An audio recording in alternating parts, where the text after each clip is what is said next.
Pray with me. Dear kind and heavenly loving Father, thank you so much for this time and for this opportunity to be with God's people, your people. And Lord, as I am about to speak, let it not be me, but you speak to your people. Give us a listening ear, and Lord, may your Spirit be amongst us so that, Lord, whatsoever we hear, we can be able to apply in our lives. We thank you for hearing us and for being with us. In Jesus' name, amen. So today's sermon is titled, Friends and Trends. And we begin with what I would want to call a rhetorical question that God asked. And he says, can two walk together except they be agreed? And it seems to me that in these days, the devil actually tried to answer the question. And he says, two can walk together. They don't need to agree. And we are going to look at the fruits of this kind of mentality that the devil has basically tried to bring up in different ways to different people. But mainly, we are going to be looking at my favorite passage in the Bible, and it's found in Psalms chapter 1.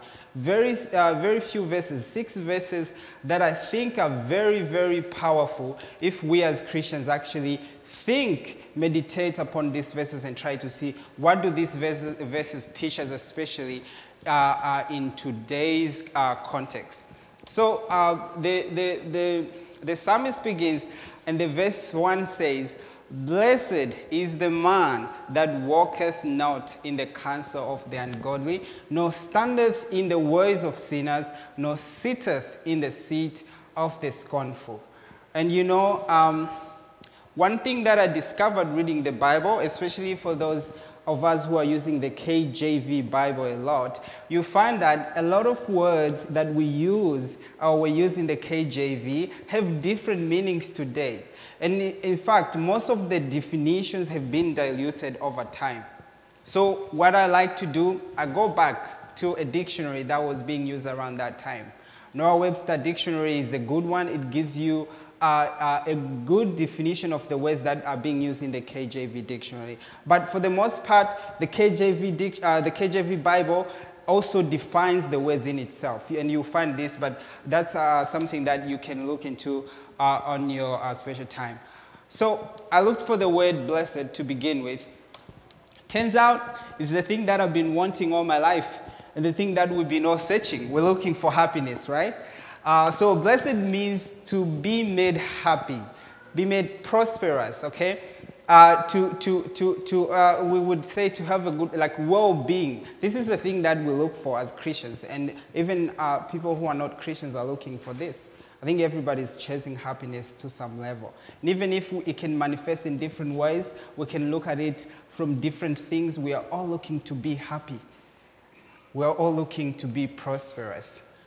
But now, the Bible says, blessed is the man, happy is the man, or prosperous will be the man that does not walk in the counsel of the ungodly. So today I want you to think with me, and we are going to look at this passage, and I want you to apply it first at a personal, individual level, and then next at a family level, and then we can even bring it to a church level. And we are going to be talking about the power of association. And this is a very, very important thing, because when you look at our life is arranged in relationships. You're either part of a family, you have friends, you have colleagues. Hardly are you ever by yourself, even though some people obviously want to be by themselves. It's not, in the long run, you're going to want to be around some people. So we're going to be asking our questions, different questions throughout this passage, and applying them at those different levels. So there's a few things that are, a few words that are being mentioned here. Let's talk about the counsel of the ungodly. Who are the ungodly? What's the difference between the ungodly and sinners? What about the scornful? And these are, there are many verses which use these similar words. So I try to look the words up and to see what they actually mean. So turns out ungodly means someone who's wicked and neglecting the fear of God and worship of God. These are the people who say, I don't want to deal with God. Deliberately so. Well, when it comes to sinner, sinner is someone who voluntarily violates the law of God. Someone who understands it but says, I'm not going to do this. And then when it comes to scorner, or let's say the scornful, these are the people who not only are sinners or not only are they ungodly, not only do they not want to do what God wants, but they go an extra mile to mock him, to make fun of him. And they are also equated to scoffers. Scoffers are the ones who laugh at religion. They'll be saying things like, oh, so you guys have been waiting for Jesus since my grandfather, and where is he now? So these are the kind of people that the Bible is advising us not to associate with, not to sit with, not to walk with.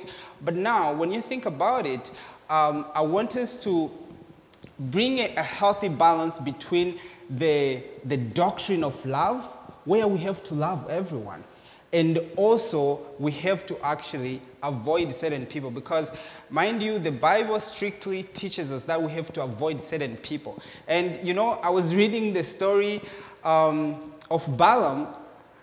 What happened is not only did God instruct them to avoid certain people, he went an extra mile to actually remove those people, to kill them. If you think about it in today's context, you'll be like, okay, that's going a little bit too far. But I want us to understand what God is teaching us even in this passage today. So when you look at it today, I want to ask yourself a question. Who are you spending time with? Who are you sitting with? Who are you standing with? Who are you walking with? And when I thought about it, I found out that most of our entertainment is actually created by ungodly men, and is full of ungodly counsel, and it's mostly created to scorn God. It's created to laugh at everything we believe in as Christians. It's created to controvert all the foundations of our beliefs, the foundation of our Christianity. And you think about it, most of the times when we look at entertainment, we tend to look at it as just entertainment. We say, well, but it's just a movie.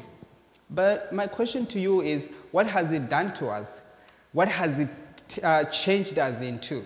Today, you know, there's a lot of things that we have, a lot of counsel that we have taken from this kind of entertainment. The movies, you know, we have learned that maybe, for example, love is just a feeling. Contrary to what the Bible teaches us, that love is a principle. While it may involve emotions and feelings, love is not primarily a feeling. But all the Hollywood movies we watched, what did they teach us? There's no principle in them. It's just a feeling. It comes and then it fades. And we watch a lot of comedians who basically their career is built on making fun of God, making fun of religion. And we laugh about these things sometimes. And you know, when I speak about these things, when I thought about these things, I found myself in places where I've done things like this. I've sat and watched certain things which were directly making fun of God, things that I believe in. But because it was put in such a way that sounded fun to me, I laughed with them.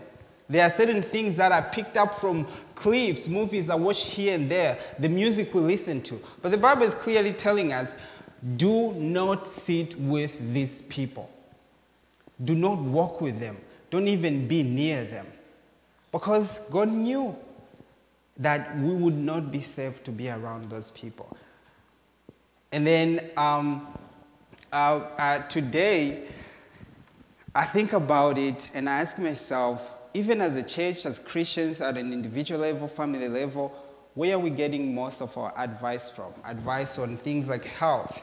And today we have a huge one, mental health. Where are we getting our counsel from? Career. Where are we getting our counsel on which career to follow, what to do? Where are we getting our counsels on the aspects of life that actually matters to me? And it seems to me, even as a church, there has been this shift to focus to want to get counsel on things that matter from certified professionals. But I ask you a question, certified by who? How can someone who's confused about my very being give me an advice about my life?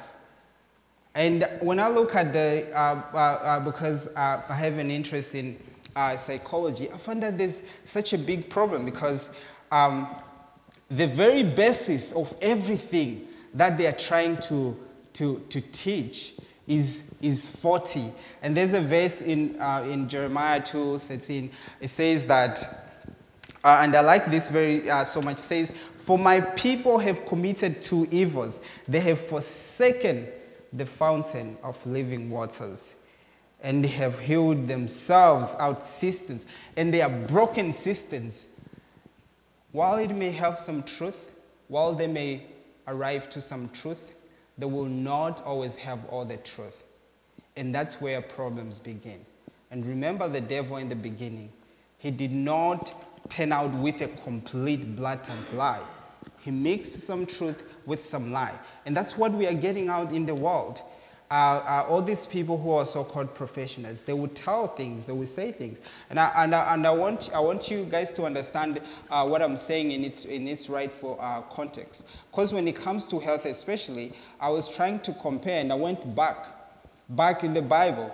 When Naaman had a health crisis in his personal life, where did he go to? He went to the church. That's where he got his healing from. In Jesus' time, when people had all these type of issues, from physical things to things which were emotional and spiritual, they went to Jesus for healing. Even in the apostolic church, we know that Peter was healing and Paul did the same. But today, as the church, we want to go by what the world says. We want to find our healing outside of God. And my question to you, have things dramatically changed so much to the extent that God cannot work in the same way he worked in the long time ago? Or what is it that is happening now? Even with this whole coronavirus crisis, we are going by whose guidelines, I don't know, whoever is the Minister of Health. And there's a lot of things happening. There's a lot of things that different people believe. And I think it can even be a controversial issue. But I ask a question to say, what happened to the New Start? What happened to the 8 doctors, God's way of living? What happened to that? Is it not effective enough?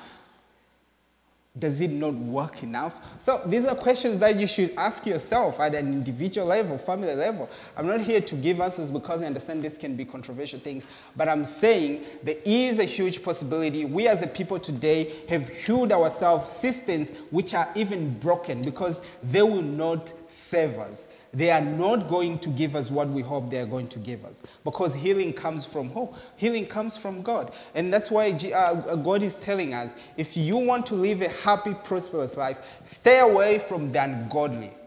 While the ungodly may have some truth, while they may say things that are right sometimes, God is saying, stay away from them.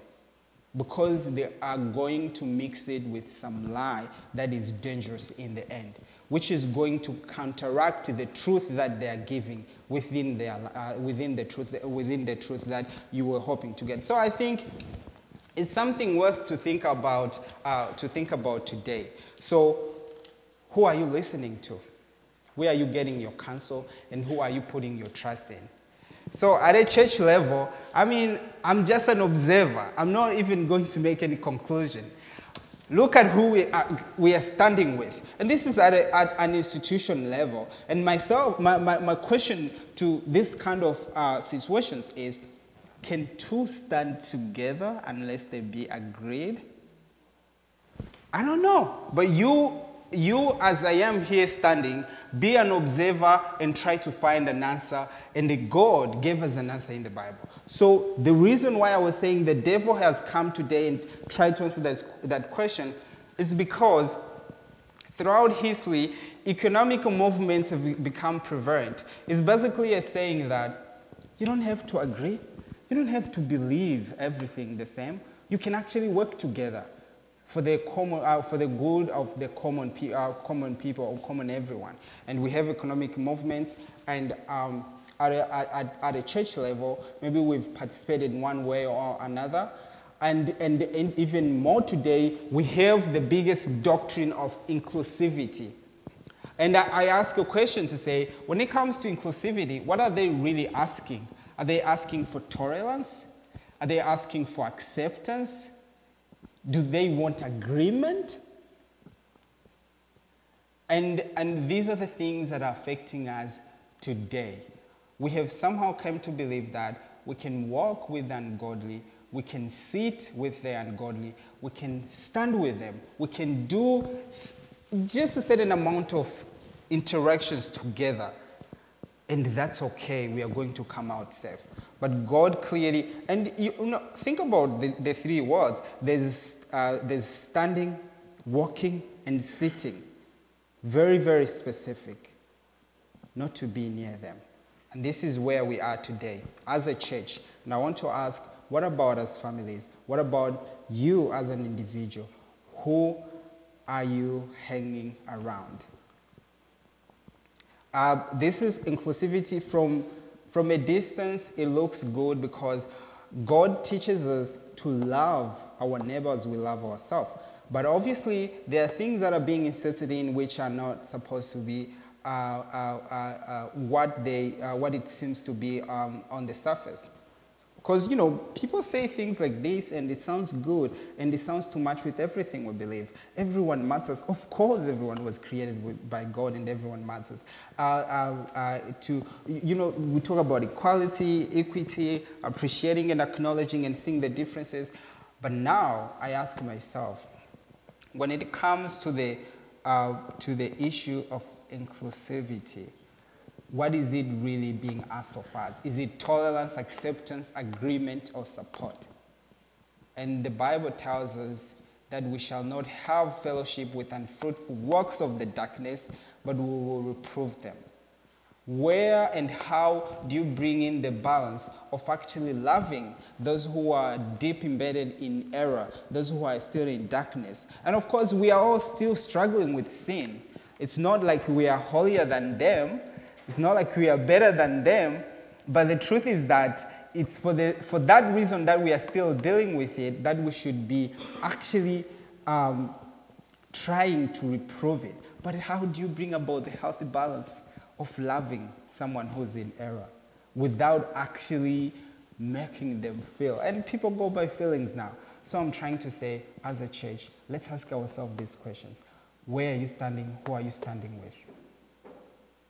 What kind of conversations are you having, and because when we go back even in the time of when sin was just coming into the world, soon after they ate the fruit, they realized they were naked. And God asked the question, where are you? He was asking about his geographical location, you think? God knew where he was. He was asking about his mental location. Where's your mindset right now? And they're saying, I'm naked. Who told you were naked? Who were you having a conversation with? Who did you listen to? Who actually brought you to this situation where now you just suddenly that you're naked? And I think the biggest lie that we can believe, and that I've come to believe even myself, is to think that I can actually interact and have conversations with a certain type of people and it's going to leave me the same. Every single interaction you have with any human being changes you to one extent or another. Every single conversation, every single interaction. It can even be non-verbal sometimes. These things changes. And that's why it's very important to actually think and question and respect who we are spending time around. And we're in very bad times. We're in very bad times because things are changing so fast, and we just saw lots of natural disasters, lots of things happening. And we know that even our salvation is much nearer than we first believed. But it's in this time that we need to even be more careful, because it's going to totally matter who we spend time with. And then it goes on to the next verse to say, but his delight. And I looked at delight again because it's a word that we don't use in everyday life. I don't hear people say, okay, some people use it, but it's not that much common. And delight means, a high degree of pleasure, satisfaction, joy. And it talks somewhere there, delight is more constant than just single pleasure, but it's encompassing all these things that make us happy, feel good, feel content. And then it says, but his delight is in the law of the Lord. And I want you guys to make a contrast. The Bible is telling us who we shouldn't be around, but it's not coming in by telling us who we should be around. It's rather telling us where our delight should be. This is not necessarily a person. Our delight should be in the law of the Lord, and his law doth he meditate day and night. And now that brings up other questions again, to say, what are the things that are making us happy? Where do we get our pleasure from these days? What are the things that makes us laugh? What are the things that makes us smile? And sometimes we think the things that affect us emotionally, the things that give us pleasure, the things that give us satisfaction and joy are things that are just natural, that we cannot change. But it all depends on what has been programmed in our heads. And that is something that we can change. And the whole process of sanctification, much as it's a spiritual process, it's a process of change of the mind. And the Bible teaches in Romans, be ye transformed. It's all in the thinking. By beholding, we become changed. Now, what are the things that are making you happy as a person? What are the things that we are delighting in as a church? What are the kind of doctrines? We are supposed to have our delight and our joy and our happiness built around the truth. Because truth is constant. Truth will never disappoint. We can have our joy, delight, and pleasure come from human beings, the relationships we have, but at some point it's going to break us. And we learned from the lesson, dysfunction of families. And I think all of us have had some sort of dysfunction at the family level. It's not something that will hold throughout our time. So I say, the Bible is saying we should have our delight from the truth. So I ask again, as an individual, what are the things that are making you happy? Where do you find your delight? What's your relationship with the truth? Not necessarily the Bible, because like the Bible says in Timothy, it says that there's going to come a time where we will not endure sound doctrine, but will be after our own lust. And we'll find teachers, okay? Teachers who will teach us the kind of message that we want to hear. And we'll turn our ears from truth and shall be turned to fables. Fables, like stories. And that it brings us back to the same place we began, where entertainment comes in. Think about movies. What are movies? They're just fables. It never happened. Maybe it will never happen. But we spend time and time watching these things. And this God knew would happen. So reading the Bible is not enough, but we need to make sure that we know the truth and that our delight is found in the truth. So as individuals, is our joy coming from the truth? As a church, as a family, are we delighting in the law of God as we should? And when we think about all of these, I want us now to move on to the next verse, because it says, verse 3 says, this person who finds delight in the law of God, this person who meditates upon the law of God day and night, shall be like a tree planted by the rivers of water. And Jesus says, I am the water of life, that bringeth forth his fruits in his season. His leaf also shall not wither. Wherever you are planted, because we used to say, a goat browses where it's tied. Sometimes location matters. The people you are around, those people who you have in conversation, whoever they are, whatever they are, that's where you get your substance from. That's what is making you as a person. It's changing you slowly. And it says, and whatsoever he doth shall prosper. And as far as we go as Seventh-day Adventists, this is our prosperity gospel, because the Bible is teaching us that if we delight in the law of God, if we meditate upon the law of God day and night, whatsoever we do is going to prosper. And again, I ask a question, where are you planted? Where are your roots? Are your roots in your family? I don't know. But depending on where you are planted, we're going to see by the kind of fruits that come out. So the Bible is basically challenging our whole idea and point of view when it comes to relationship and associations. I know that today we are bombarded by pressure to be inclusive, by pressure to accept everyone as they come, to accept everyone with whatever that they say, because that's the new definition of love. But the Bible is clearly saying that you have to be around certain people. You have to avoid being around certain people. And as much as it may sound bad, that's actually a duty as a Christian. And again, I want us to meditate and think upon this. Where are we planted? The ungodly are not so, but are like the chaff which the wind driveth away. Therefore, the ungodly shall not stand in the judgment, nor sinners in congregation of the unrighteousness. And now, that brings about a time perspective which we should always have. Just like David says, paraphrase version, I was very kind of like angry when I watched how the unrighteous people are living. They're like happy. It's like, why are they there and they're unrighteous? And I, as a righteous or person who's trying to be righteous, I'm actually struggling. Until he went to the sanctuary and then he understood their end, that shall be ashes. We should always ask ourselves, what time perspective do we have? Do we have the worldly time perspective, or do we actually consider even the afterlife? So when we talk about association and all the things that surround relationship, let's ask ourselves, how is this relationship going to affect my eternal destiny? How is this conversation going to affect my eternal destiny? And I think sometimes it would help to think that way.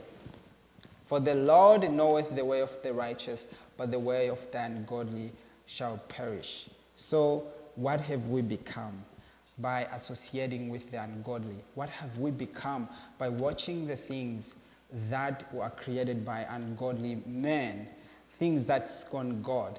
And today there are things that have slowly crept into the church.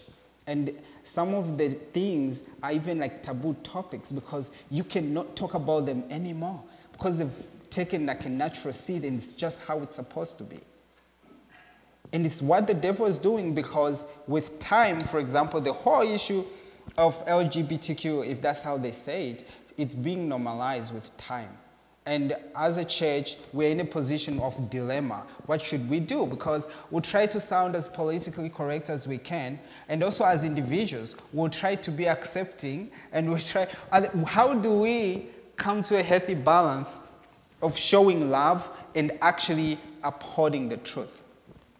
Ezekiel, I believe, chapter 3 says, Son of man, if I tell a sinner he's going to die, and you decide for some reason that you don't want to talk about it, you don't want to tell them, their blood, his blood is going to be on you. That's what God tells Ezekiel. And as a church, we have a responsibility, but also as families, as individuals, we have that responsibility. So question, who are you talking to? Who are you listening to? What are you spending your time doing? From the beginning, in Deuteronomy, when God was training the Israelites back, bringing them back, one thing he told them, many times it's repeated, many times this thing is repeated, it says, take this book of the law, read it, but reading is not enough. Meditate on it day and night, day and night. And today, we are struggling with certain amount of mental health issues. Because why? We have taken our focus from the truth and we have put our focus on lies. And, you know, we talk about this because from a mental health perspective, talk about things like cognitive distortions. What are those? It's when you believe a lie and it causes you to feel a certain way. And I say myself, God knew and he taught us everything that we should. And most of the times as a Christian, sometimes we ask questions like, oh, but why didn't God stop me if he knew that this was going to be bad for me?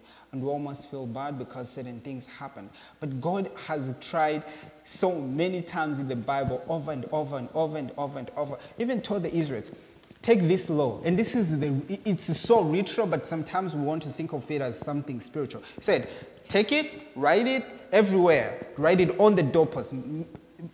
Like practically, this should be your wallpaper. You should put it on the wall. You should put it on the door. Put the law of God everywhere in the house so the kids can read it when they walk into the house. When they look on the wall, there's the law of God.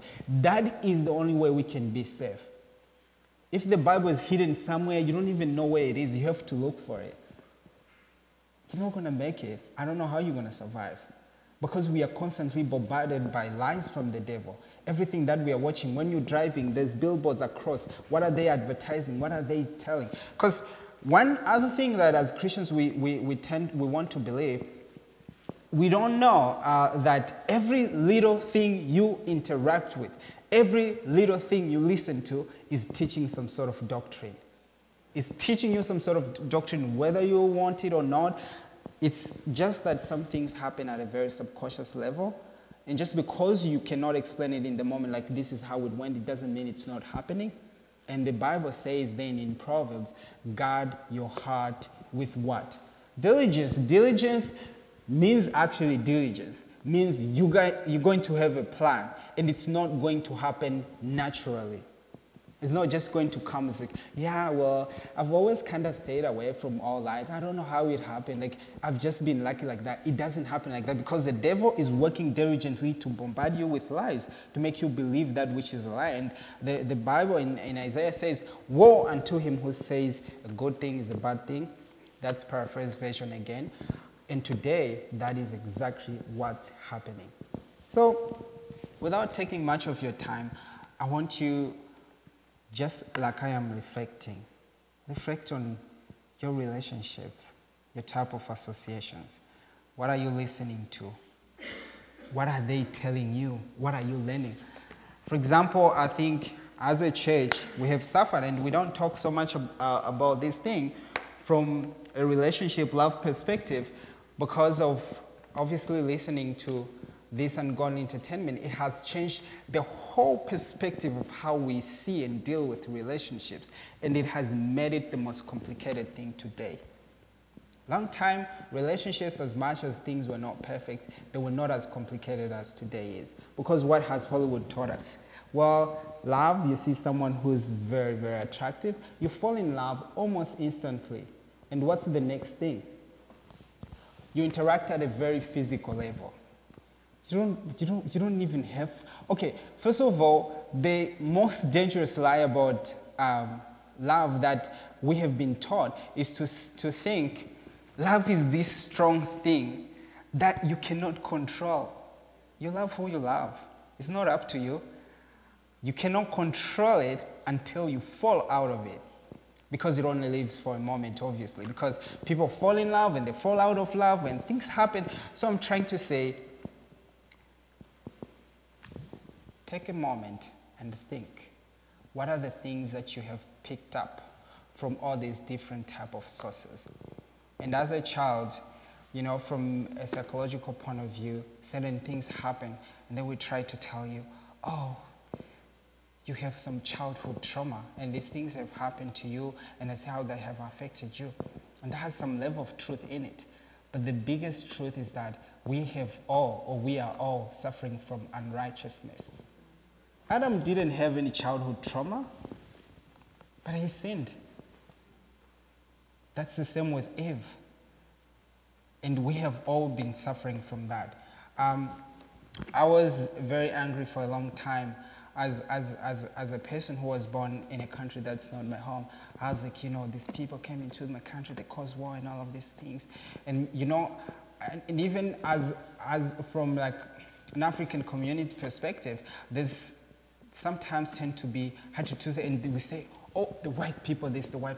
But look, we are all suffering from unrighteousness and sin. That's the biggest problem that we are dealing with. Because even if a person leaves you by yourself, in English they say, every man is his own enemy. You're going to do something that's going to hurt you really bad.